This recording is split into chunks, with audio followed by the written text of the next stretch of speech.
vai ficar termo cinético usual. No meio de M, Z ponto, complexo conjugado, Z ponto. Depois, esse termo aqui, mais I, A, Z ponto, complexo conjugado, Z. Menos I, A, Z ponto, Z complexo conjugado. Esse número aqui é o conjugado hermitiano deles. Então, eu estou somando o número complexo com o seu conjugado complexo. Se eu pegar esse cara aqui e tirar o conjugado complexo dele, eu ganho exatamente esse cara aqui. Então, eu somar o número com o seu conjugado complexo dá uma coisa real. Então, apesar de ter esse I aqui, essa soma é completamente real. O fator meio. Ah, tem um fator meio em todo lugar. Tem sim, obrigado. Vou botar aqui. Se deixar um substituto, não sei qual coisa sabe. Vamos eleger o Matheus. Matheus é muito quietinho. Ela vai ter que falar. Eu esqueci do I do M, né? Dois erros, né? I sobre 2M. Menos I sobre 2M. E depois esse termo aqui vai ficar em 2 é 1, vai ficar mais um meio de M a 2 sextas. Certo? Bom, a gente pode tirar as equações de Euler-Lagrange. Vamos tirar as equações de Euler-Lagrange para o A. Então, Euler-Lagrange.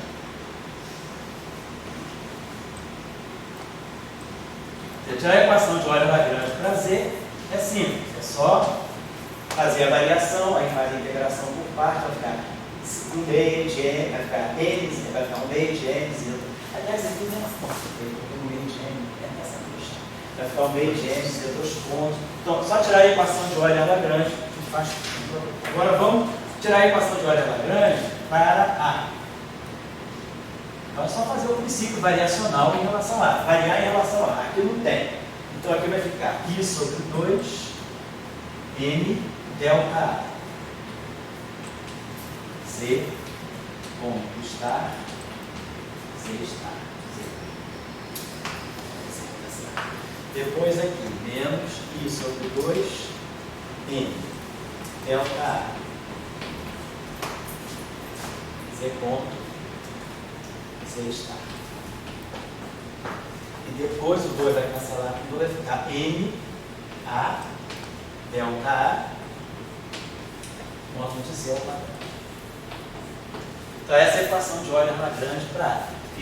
Aplico a variação do Lagrangiano em relação a A. Delta A, então, é uma variação arbitrária, a gente está cancelando essa variação. E aí a gente pode tirar, cancelo também o M. E aí a gente pode tirar o seguinte, que eu posso fixar A como sendo I sobre 2. Aí vai ficar Z ponto estar Z menos Z ponto Z estar sobre módulo de Z ao quadrado. Então tirei A partir daí. Como A é uma variável coordenada, chamada, a gente já estudou aqui no curso, chamada auxiliar, esse A aqui, A é uma coordenada auxiliar. Ela não tem momento canônico, ela não tem termo cinético, ela não tem dinâmica. A gente está vendo aqui, claro, se eu conhecer a dinâmica do Z, isso. Quando eu souber como Z se propaga, né, quer dizer, como Z evolui no tempo, resolvendo o problema para Z, eu automaticamente sei quem é A. Então, isso me permite, né, vamos colocar aqui. Oi? Sinal. Pode ser. Para trocar, se eu tinha que passar tudo do lado de lá, né? Com sinal trocado. Você tem toda a razão. Então, com um sinal menos global aqui. Obrigado. Olha só, pessoal, eu passei esse cara aqui, né? Joga de tempo para lá. Então, vai ter um sinal trocado. Então, eu posso. Vamos botar assim. Vai ficar. Esse cara vem para cá com sinal positivo. Então, vamos fazer a troca que a Paulinha falou. Vamos jogar. Esse termo aqui vem com sinal, vem para cá positivo. Z ponto Z está. e esse que transita para cá negativo. Tem o I geral, né? Menos Z ponto estar. Quer dizer, o número mesmo do seu complexo conjugado dá 2 vezes I a sua parte imaginária. Então 2 cancela com 2, vai ficar o I cancela, vai ficar isso aqui, vai ficar. Se eu quiser, posso colocar 2 vezes I, parte imaginária, 2 cancela, e para menos 1 ficaria menos a parte imaginária de Z ponto, Z está sobre o módulo de Z ao quadrado. Então, essa é a nossa coordenada A. Então, para finalizar, o que a gente pode fazer, como a gente tem, para deixar como tarefa para vocês, a gente faz um trabalho simples agora, a tarefa seria reinserir aqui no lagrangiano. Então, A de T, vamos dizer, determinada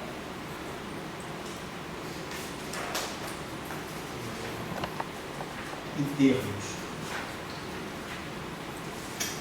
de Z está, pode ser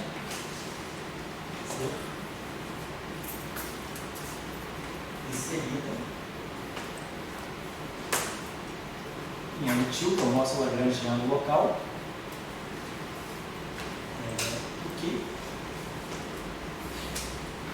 nos dá um lagrangiano efetivo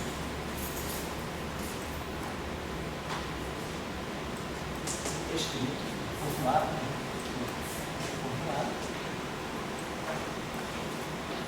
exclusivamente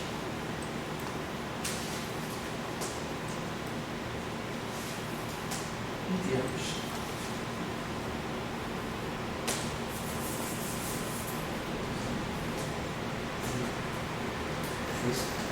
então tá, essa tarefa é assim, só substituir. Aí agora eu vou deixar como exercício para vocês, a tarefa que eu vou deixar para fazer é obter as equações de movimento. A equação de movimento para Z e para Z está, a partir desse lagrangiano efetivo. Então, L til, que é escrito em função de Z complexo conjugado, Z e A, ele vai passar agora por um lagrangiano efetivo, vou chamar de lagrangiano efetivo, escrito em termos apenas de Z está. Não estou colocando as velocidades, Z ponto aparece aí. Então vocês vão ter esse lagrangiano efetivo, sem o A agora. Então eu estou vendo o seguinte, eu introduzi o A me deu a simetria, chamada simetria de gauge, ou simetria de calibre, né? Então essa simetria local, né, é o que a gente chama de simetria de gauge.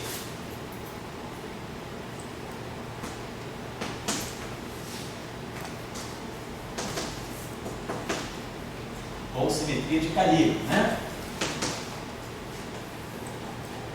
E a coordenada A de D, nesse caso, é a coordenada de gauge.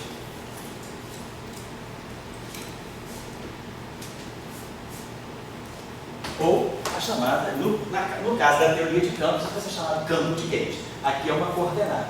Então a gente introduziu essa coordenada, e aí agora eu posso pegar essa coordenada aqui, eu posso pegar esse termo aqui, reinserir aqui de volta, por exemplo, esse termo aqui, ó. Ele vai ser A2. Quando eu inserir o A2 aqui, vai produzir Z estar, Z ponto, Z estar ao quadrado. Ele vai produzir novas coisas, né? Ele vai, então, esse lagrangiano efetivo aqui, ele vai me dar novas formas de interação. Ele não tem só as interações harmônicas, né? Só as interações de partida, que era a interação quadrática e a interação quártica. Novas interações vão estar presentes aqui. Então a tarefa que fica é chegar, e aí as equações de movimento vão ficar bem assim, elaboradas, porque eu vou ter Z no denominador, vocês vão ter que fazer o princípio variacional, quer dizer, vai dar uma equação assim bem, bem complicadinha, né? Então chegar às equações de movimento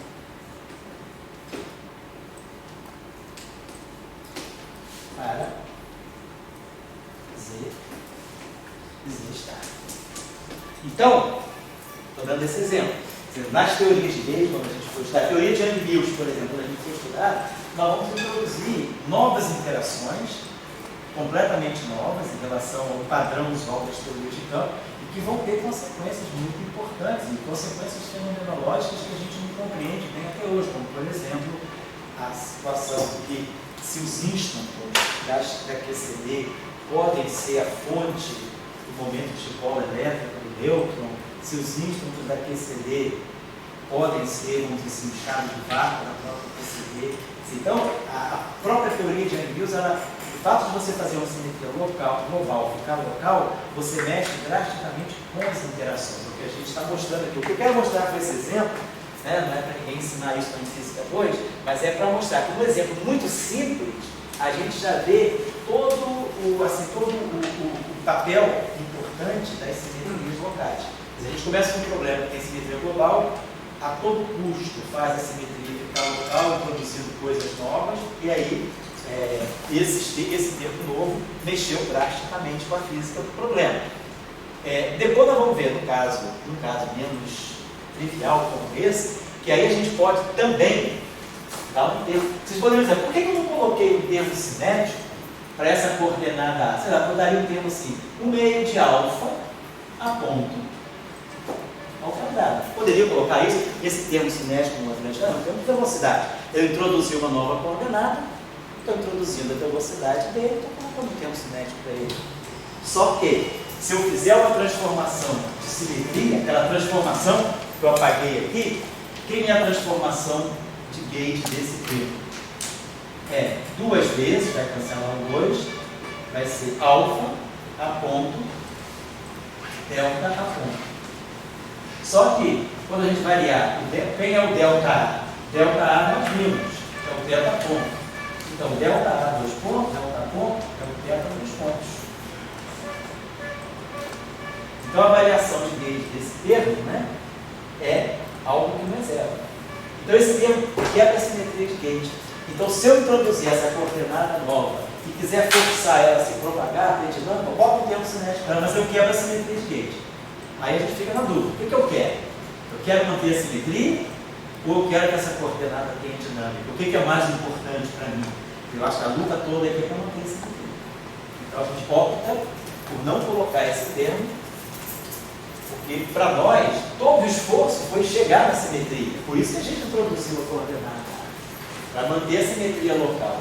Então, se agora o termo cinético ela destrói essa simetria, ela, vamos dizer, é uma coordenada meio abortiva, né? Ela dá a simetria e depois ela aborta a simetria. Não vai fazer isso. Aborto é proibido no Brasil. Então, não se pode, é pecado, a ministra Damares diz isso, né? Então, não posso abortar a simetria. Então, esse termo não coloca. Quero a simetria tem que estar lá. Então, deixa esse termo de lado. Aí, por ele não ter termo cinético, a equação de Lagrange para ele me permite resolvê-lo em função das coordenadas físicas do problema. E aí a gente tem um problema completamente diferente do problema de partículas, novas interações. E quando eu substituir essa expressão aqui de volta para o Lagrangiano, eu vou gerar esse termo aqui, A, C ponto, tá? Quando eu multiplicar por esse A, vai gerar aquele termo lá. Vão aparecer 4 vezes. Vão aparecer esses, aqui quando eu levar esse termo ao quadrado aqui, de novo. Ele tem esse termo e tem esse termo ainda. Então, apareceram novas interações por causa do lado. Certo? Esse é o conceito. Pode falar. Professor, tem só uma dúvida em relação à simetria discreta. Sim. Por exemplo, eu tenho uma simetria discreta no problema, então ali se eu substituir Z star por Z e Z por Z star, acho que o Lagrangiano vai ficar invariante. Isso.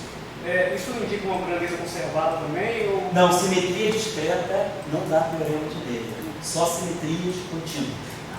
Mas vamos falar sobre isso depois, vamos aprofundar um pouquinho mais isso depois do intervalo. Está levantou bem a questão.